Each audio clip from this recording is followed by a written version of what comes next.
Hello friends. बहुत सारे exams आ रहे हैं पास। Bank PO, D triple S B, SSC, CHSL, PCS, UPSC, इन सारे एग्जाम्स के लिए बहुत ही इंपॉर्टेंट कलेक्शन है। और ये कलेक्शन है करेंट अफेयर्स जुलाई 2025 वीक 2 का। तो चलिए आज देख लेते हैं क्या क्या है हाइलाइट्स, नेशनल इंटरनेशनल न्यूज़ क्या है, स्पोर्ट्स वर्ल्ड से क्या खबर है और ट्रेंडिंग क्या है आपके लिए। और ये लूला डी सिल्वा जो ब्राज़ील के प्रेसिडेंट हैं, वो भारतीय प्राइम मिनिस्टर को कौन सा अवार्ड दे रहे हैं। और यहाँ पर चेस के वर्ल्ड से क्या खबर है। साथ में यूएई एक गोल्डन वीज़ा दे रहा है। इस न्यूज़ जो कि बहुत इंपॉर्टेंट है, इसके बारे में आज हम जानेंगे। और चलिए शुरू करते हैं। आज का पहला न्यूज़ है, which city has been ranked as the world's most liveable city in the Global Liveability index 2025 by Economist Intelligence Unit. यानी किस शहर में रहना सबसे अच्छा है। इस लिस्ट में सबसे ऊपर नाम किसका है, ये पूछा गया है। और राइट आंसर है कोपेनहेगन। आइए टेकअवेज देखते हैं। The Economist Intelligence Unit released the world liveability index 2025 ranking Copenhagen in Denmark as the world's most liveable city. और सेकेंड और थर्ड पोजीशन पर आता है। और ये किस ग्राउंड पर होता है, चलिए वो देखते हैं। यहाँ the index evaluates CTs on factors like stability, health care, culture, education, infrastructure and environment. यानी इन सारे पैरामीटर्स पे ये नंबर 1 पे है ये जगह कोपेनहेगन, डेनमार्क का। Copenhagen secured the top position due to its excellent public services, environmental sustainability, and overall equality of life. Zurich, Switzerland, and Vienna of Austria followed the second place jointly. But Bharat के बारे में भी तो जान लें। चलिए देखते हैं भारत में कौन सा सिटी, कौन सा शहर रहने लायक है और उसका रैंक वर्ल्ड में क्या है। On the other hand, Indian cities rank much lower on the index, with both Delhi and Mumbai sharing 141st position, reflecting ongoing challenges in infrastructure, pollution, and public services. अगला point आ रहा है यहाँ पर, which country is set to become 21st member of the Eurozone by adopting the Euro on 1st of January 2026. So ये नया कौन सा देश है जो अपने देश के अपनी करेंसी की जगह यूरो का इस्तेमाल करेगा। और इस तरह से ये देश उस ग्रुप का 21st मेंबर हो जाएगा। और राइट आंसर इसका बुल्गारिया। बुल्गारिया कहाँ पर है पहले वो तो देख ले हम। ये देखिए यहाँ पर टर्की है और टर्की के पास में ये ग्रीस है। और ये जो ग्रीन वाला स्पेस आप देख रहे हैं यही है बुल्गारिया। जी हाँ, बुल्गारिया यूरोपियन कंट्री है और अब यह यूरो का इस्तेमाल करेगा। टेक अवेज देखते हैं। Bulgaria will officially join the Eurozone on 1st January 2026, becoming the 21st member to adopt the Euro as its official currency. और अभी तक बुल्गारिया में क्या नेशनल करेंसी था, तो वो था लेव, LEV, लेव। The adoption of Euro is expected to improve economic stability, enhance integration with Western Europe, and shield the country from external influences. अगला पॉइंट आ रहा है, जी हाँ, चाय पीने वाले जो शौकीन लोग हैं जो कि टी बैग्स डालते हैं। अब टी बैग्स की जगह बड़ा ही यूनिक चीज़ आ गया है और इसको कहते हैं वूला टी। जी हाँ, वूला टी क्या है ये, चलिए देखते हैं। फिलहाल ये किस राज्य में शुरू किया गया है, यहाँ पर ये क्वेश्चन है और इसका राइट आंसर है आसाम। टेकअवेज यहाँ बहुत क्लियरली एक्सप्लेन कर देगा।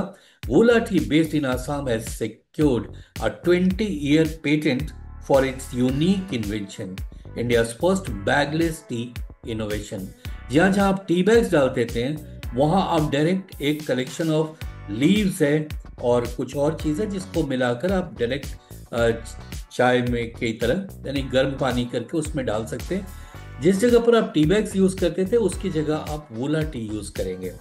The product known as compressed true whole leaf tea dips uses a bundle of hand-picked whole tea leaves locally called Eti Coli Duty Part. Wow क्या नाम है। Meaning one bud and 2 leaves, एक bud और 2 leaves को मिलाकर ये एक तरह का टी बैग बनाया गया। लेकिन जो नॉर्मल कन्वेंशनल टी बैग है वैसा नहीं है ये। तो फ्रेंड्स अगले पॉइंट पर चलते हैं और देखते हैं ये क्या है, छोटे छोटे बाग ये कर क्या रहे हैं और इनको देखने कौन लोग आए हैं, ये किस जगह की बात हो रही है। So which Indian state has announced plans to build Asia's biggest jungle safari in the Aravalli hills. और इसका राइट आंसर यानी अरावली हिल्स में ये एशिया का सबसे बड़ा जंगल सफारी क्रिएट होने जा रहा है। और ये किस राज्य में होगा?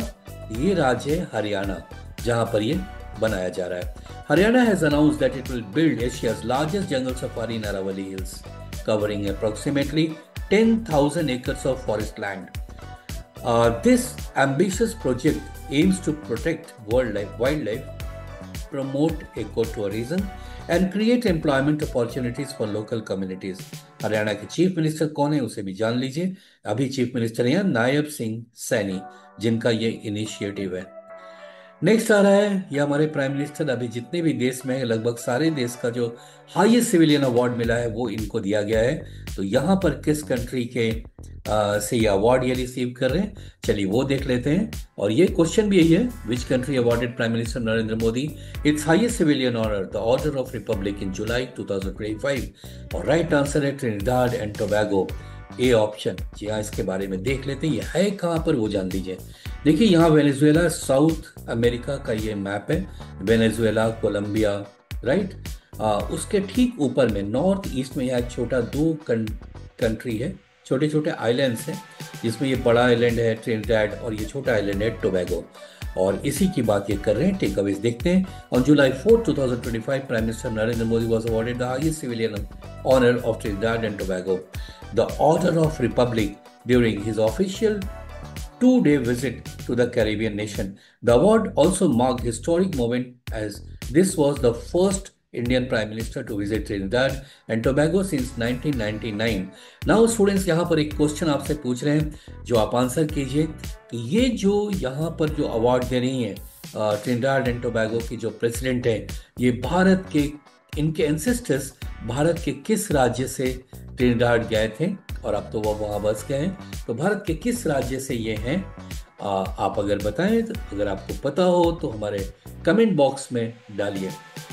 अगला पॉइंट हम देखना चाहेंगे यहाँ पर क्या आ रहा है, ये है which international groups chamber launch we wise initiative to promote women in innovation, science and entrepreneurship. तो ये कौन सा इंटरनेशनल ग्रुप्स चैम्बर जिसने लॉन्च किया है विमेन के लिए ये एक इनिशिएटिव, बहुत इंपॉर्टेंट इनिशिएटिव है। और इसका राइट आंसर है सी ऑप्शन, ब्रिक्स। इसका डिटेल देख लेते हैं। This initiative is designed to support women in taking leadership roles in technology driven fields, particularly artificial intelligence. यानी आर्टिफिशियल इंटेलिजेंस में विमेन को और आगे लाने के लिए ये इनिशिएटिव लिया गया है और ये लिया है ब्रिक्स ने। नेक्स्ट आ रहा है point, in which Indian state was the newly discovered plant species Garcinia Kusume found। तो हाल में यहाँ पर एक डिस्कवरी हुआ है एक प्लांट स्पीसी का, जिसका ये फोटो आप देख रहे हैं। ये किस स्टेट में हुआ है और ये स्टेट है Assam. The new species of the genus Garcinia named Garcinia kusume was discovered in Buxa district of Assam. This evergreen tree, locally known as Thoikora, can grow up to 18 meter tall and is deciduous in nature. The species was named in honor of Kusum Devi, उनके नाम पर है ये, the late mother of environmentalist Jitendra Sharma, who led the discovery team. Friends देखते हैं अगला point क्या रहा है यहाँ पे। अगला है which organisation is leading the $200 million program approved by Green Climate Fund to support clean energy investment in India। तो भारत में ये इन्वेस्टमेंट होने जा रहा है $200 million का। ये कौन कर रहा है? और ये कर रहा है Asian development bank. The green climate fund has sanctioned $200 billion for a new initiative led by Asian Development Bank to support India's green finance facility. This program is designed to boost investment in emerging clean energy technologies within India by blending public and private sector financing। एक बड़ा initiative है और green energy के लिए ये काफ़ी helpful होगा India में। नेक्स्ट आ रहा है, यहाँ किन्नरों ने या ट्रांसजेंडर लेड एक क्लिनिक खोला गया है जिसका नाम है मित्र क्लिनिक, और ये सपोर्ट मिला है इसको टाटा ट्रस्ट के द्वारा। ये कहाँ ओपन हुआ है, यहाँ पर ये क्वेश्चन है, और इसका राइट आंसर है हैदराबाद। जी हाँ, हैदराबाद में ऐसा क्लिनिक खुला है जिसे चला रहे हैं ये ट्रांसजेंडर्स, और उनसे रिलेटेड जितने भी इश्यूज हैं उसको यहाँ पर कैटर किया जाएगा। So originally launched in 2021, the clinic is fully staffed by members of transgender community, offering dignified and inclusive healthcare services tailored to their specific needs. अगला पॉइंट आ रहा है, which United Arab Emirates based bank became the first to receive approval to set a unit in India's gift city Gujarat. तो भारत के गुजरात में United Arab emirate का एक bank खुलने जा रहा है। ये कौन सा बैंक है ये पूछा गया है, और ये बैंक है मशरक बैंक है। So this strategic move aims to support international and cross border banking including foreign currency loans, trade finance and risk management, scheduled to begin operations by the end of 2025. अगला point है यहाँ, which company received approval to launch India's first private satellite based internet services। जी हाँ, ये एक indigenous service शुरू हो रहा है जो काउंटर करेगा वर्ल्ड के टॉप ऐसे सर्विस प्रोवाइडर्स को, जिसके बारे में अभी हम पढ़ेंगे। और ये जो सर्विस प्रोवाइडर है इसका नाम क्या है, जो भारत में अब सैटेलाइट से आपके यहाँ इंटरनेट सर्विसेज मिलेगा, यानी स्पीड बहुत हाई होगा, और वो जो वूफर होता है वो बिल्कुल ही नहीं होगा। तो चलिए देखते हैं कौन सा ये कंपनी है, और इसका नाम है Anant Technologies Limited. So, Anand Technologies, a Hyderabad-based company, has received approval from Ion Space to launch India's first private satellite internet service. Scheduled to begin operations in 2028, the service will utilize Indian-made satellites, enabling consistent internet delivery, especially in rural and under-serviced region. यानी कि अभी जो हमारा system है उसमें काफ़ी सारे cable बिछाए जाते हैं ज़मीन के अंदर, जिसके थ्रू हमारी ये सर्विसेज प्रोवाइड होते हैं। तो वो एक टीडीएस जॉब है, काफ़ी लंबा प्रोसेस है, और अभी रूरल और सेमी अर्बन एरियाज़ में नहीं पहुंच पाया है। मगर ये सर्विसेज जैसे ही स्टार्ट होगा तो ये चैलेंज करेगा इंडिया में किसको, तो देखिए स्टारलिंक को, वन वेब को, इसको ये चैलेंज करेगा। So with a planned investment of 3000 crore, the project position Anant technology as India's domestic alternative to global players like Starlink and OneWeb। बहुत बड़ा ये इनिशिएटिव है, बहुत ही ज़्यादा ये इंडिया को आगे ले जाएगा इस टेक्नोलॉजी में, और काफ़ी बढ़िया सर्विसेज इंडियंस को मिलने वाला है। नेक्स्ट पॉइंट आ रहा है यहाँ पर, which state became the first in India to use Aadhaar based face authentication for ration distribution। जी हाँ, अब सरकारी जो पब्लिक डिस्ट्रीब्यूशन सिस्टम है उसमें अब ज़्यादा और क्लैरिटी होगा, और अब जो है आधार बेस्ड फेस ऑथेंटिकेशन से ही सामान किसी को मिलेगा, तो इसमें गड़बड़ी होने के चांसेस ना के बराबर है। तो ये सबसे पहले किसने शुरू किया है, ये शुरू हुआ है हिमाचल प्रदेश में। सो Himachal Pradesh became the first Indian state to introduce Aadhaar based face authentication, that is face auth for ration distribution under the public distribution system। This system launched in July 2025. The new face authentication method uses a mobile app on fair price shop dealers smartphones to scan beneficiaries। So जो beneficiaries आएंगे उनको smartphone से scan कर लिया जाएगा, और उसके match करके ही फिर सारे उनको जो सामान मिलने चाहिए वो सब कुछ दिया जाएगा इस ऑथेंटिकेशन के बाद। अगला पॉइंट आ रहा है यहाँ पर, बायोफ्यूल से रिलेटेड है। So, what was India's rank in global biofuel consumption in 2024 में इंडिया का रैंक क्या रहा है, तो इंडिया का रैंक रहा है 4th, which is ahead of China. वैसे बायोफ्यूल प्रोडक्शन में चाइना इंडिया से बहुत आगे है, लेकिन जो हम कंजम्पशन है वो चाइना से हम ज़्यादा कर रहे हैं। So, in 2024, India became the 4th largest consumer of biofuels globally, surpassing China as reported in the Statistical Review of World Energy 2025. India's biofuel uses rose by 40% from the previous year. This milestone highlights the country's commitment to clean energy and reducing carbon emission. Biofuels such as ethanol and biodiesel, which are derived from renewable sources, play a crucial role in achieving sustainability in the transport and industrial sector. जी हाँ, ये जो ethanol है अब petroleum में मिलाया जा रहा है, डीजल में मिलाया जा रहा है, इससे उसका कॉस्ट भी कम पड़ रहा है, पर लीटर कॉस्ट भी कम पड़ रहा है और गवर्नमेंट को काफ़ी ज़्यादा बेनिफिट हो रहा है मॉनिटरीली, और पब्लिक को तो फ़ायदा इसलिए है क्योंकि ये कार्बन एमिशन बहुत ही कम होता है इससे। अगला पॉइंट है यहाँ पर स्पोर्ट्स वर्ल्ड से, who won India's first gold medal in the second world boxing cup 2025 in Astana in the women's 54 kg category. So इस कैटेगरी में इंडिया को एक गोल्ड मेडल मिला है और ये boxing champions world boxing cup 2025 कहाँ हुआ है, ये हुआ अस्टाना में। और ये कौन है प्लेयर जिनको ये गोल्ड मेडल मिला है, और ये है साक्षी चौधरी। सो साक्षी Chaudhary emerged as the gold medalist of India for India at the second World Boxing Cup 2025 in the women's 54 kg category.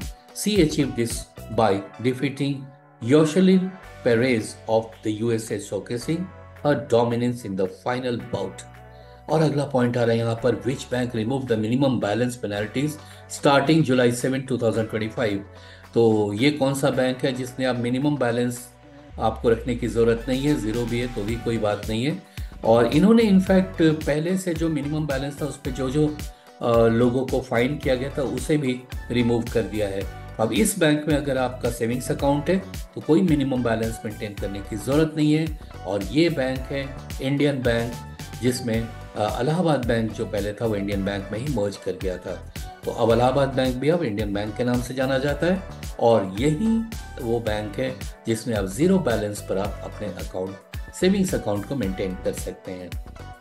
Right friends, I believe ये सब कुछ बता दिया गया। इससे काफ़ी फ़ायदा होगा लोगों को, specially students, senior citizen, rural families and small business owners.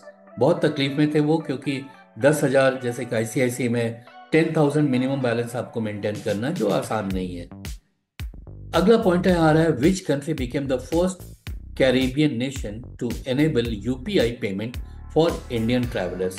तो अब इंडियन ट्रैवलर्स कौन से कैरिबियन नेशन में जाएंगे तो बहुत आराम से अपने पेमेंट सिस्टम से वहां पर पे कर सकेंगे, और इसका राइट आंसर है Trinidad and Tobago. So on July 7, 2025, Trinidad and Tobago became the first Caribbean country and the 8th overall to offer unified payment interface services for Indian travelers. So this development allows Indian tourists to use UPI apps like Beam and PhonePe to pay directly in Indian rupees while shopping for or dining in Trinidad and Tobago. Right friends, ये कहाँ पर है? थोड़ी देर पहले भी हमने आपको ये बताया है। ये साउथ अमेरिका, यहाँ पिक्चर थोड़ा प्रॉपर नहीं आया, बट कुछ देर पहले ही मैंने आपको एक स्लाइड में दिखाया था कि साउथ अमेरिका के नॉर्थ वेस्ट में ये दोनों आइलैंड कंट्रीज हैं। एक ही कंट्री है बट दो आइलैंड्स हैं उसके। So who won the Super United Rapid and Blitz 2025 chess tournament held in Zagreb.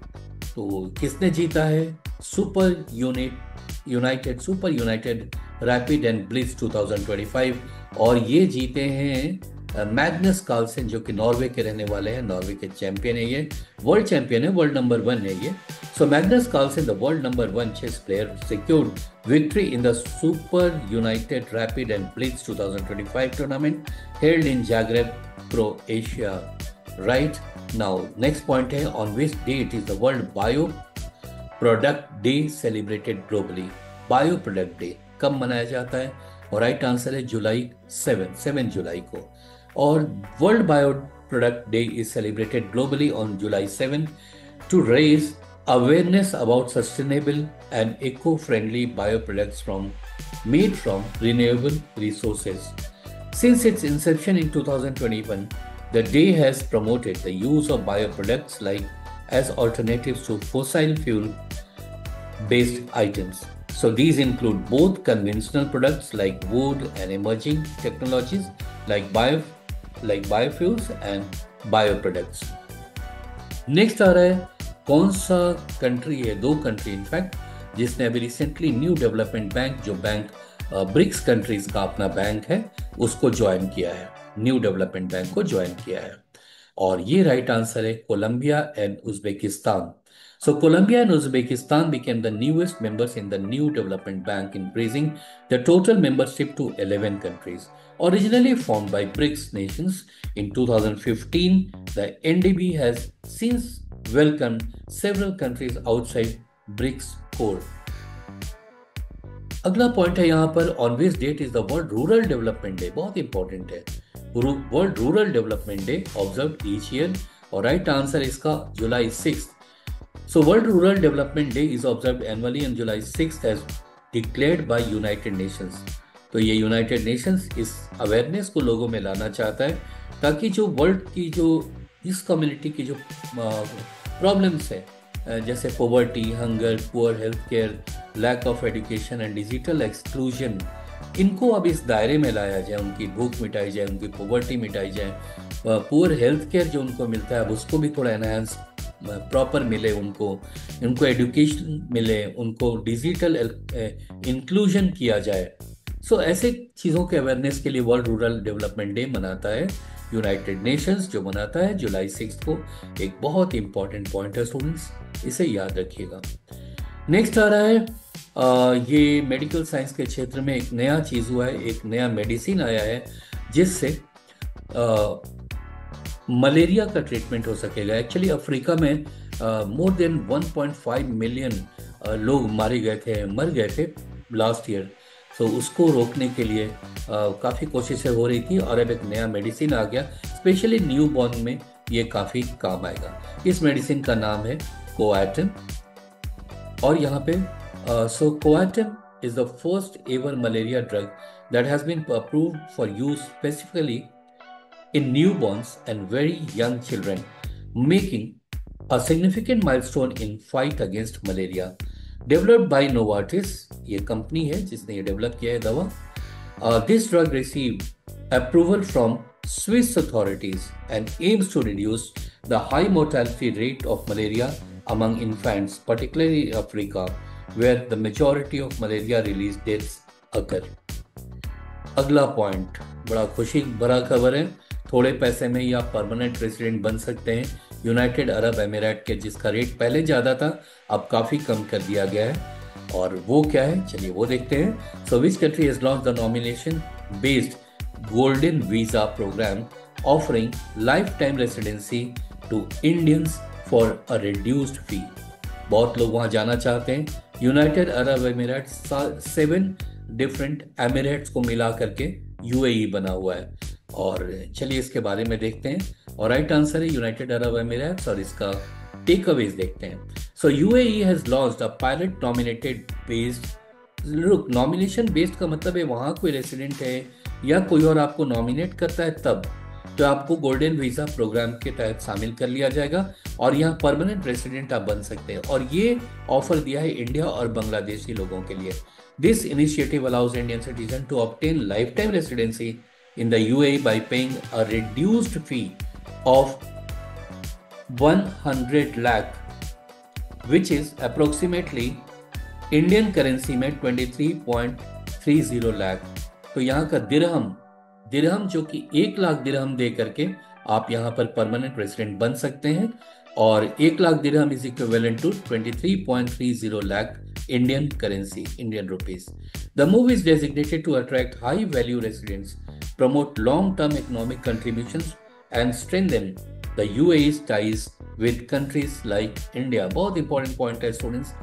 मैं कोशिश करूंगा इसका एक ब्रॉड वीडियो भी आपके लिए लेकर आऊं. नाउ अगला फिर अवार्ड मिला है हमारे देश के प्राइम मिनिस्टर को, और ये अवार्ड है Grand Collar of the National Order of the Southern Cross. ये अवार्ड किसने दिया है हमारे देश के प्राइम मिनिस्टर को, और ये दिया है ब्राज़ील ने. रिसेंटली ब्रिक्स समिट में जब हमारे प्रधानमंत्री रिसेंटली गए थे उस वक्त ये अवार्ड दिया है. ब्राज़ील के जो प्रेसिडेंट हैं लूला डी सिल्वा ये रहे, इन्होंने ये अवार्ड इनको दिया है अपने कंट्री की तरफ से ऑफ कोर्स. और यहाँ the prestigious award presented by Brazilian president Louis, काफ़ी लंबा सा नाम है, चलिए ये वाला शॉर्ट टर्म है सूट करेगा याद रखने में. Lula da Silva acknowledges Modi's contributions to strengthening bilateral ties between India and Brazil and enhancing India's presence on the global stage. अगला पॉइंट आ रहा है यहाँ पर। ओ, ये भी स्टेट आप कितना बड़ा काम कर रहा है, खास करके विमेन के लिए। और ये स्टेट ने क्या किया है कि अब जो भी वहाँ पे गवर्नमेंट जॉब होगा उसमें 35% जो गवर्नमेंट जॉब्स मिलेंगे वो वहीं के जो उस स्टेट के जो विमेन है उनके लिए रिजर्व कर दिया गया। और ये राज्य है Bihar. So Bihar has introduced a significant policy reserving 35% of state government jobs exclusively for women who are domiciled in Bihar. This marks a shift from earlier system that allowed women from any state to benefit from the reservation. तो अब ये Bihari women को ही ये job मिलेगा, 35% job. ऐसा initiative लिया है बिहार के चीफ मिनिस्टर ने। अगला पॉइंट आ रहा है पंजाब से, और ये देखिए क्या खबर है यहाँ पे। So which state launch the Mukhyamantri Sehat योजना।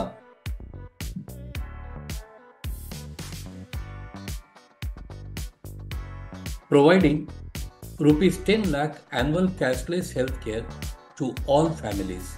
और ये राइट आंसर है इसका, यानी 10 लाख अब कैशलेस हेल्थ केयर मिल सकेगा और ये 64 लाख लोगों को इसका बेनिफिट होगा, फ्री इलाज। ये स्कीम क्या है चलिए देखते हैं। The Mukhyamantri Sehat Yojana was launched by the state of Punjab under the leadership of chief minister Bhagwant Mann. और फ्रेंड्स, इसके साथ ही आज का ये सारे इंपॉर्टेंट पॉइंट्स इस वीक के पूरे होते हैं। बट जाते जाते क्वेश्चन नंबर 2 मैं उम्मीद करूंगा इसका इमीडिएटली आप आंसर करेंगे हमारे कमेंट बॉक्स में। और क्वेश्चन नंबर 2 है कि भारत में ऑपरेशन सिंदूर के नाम से एक ब्रिज का नाम, मुंबई में एक ब्रिज है जिसका नाम ऑपरेशन सिंदूर के नाम पे रखा गया है, इन ऑनर ऑफ ऑपरेशन सिंदूर। कौन से ब्रिज का ये नाम, नया नाम मिला है, आपको ये बताना कमेंट बॉक्स में डालिए और डेफिनेटली मैं उसको रेकन करूंगा। Thank you so much for watching.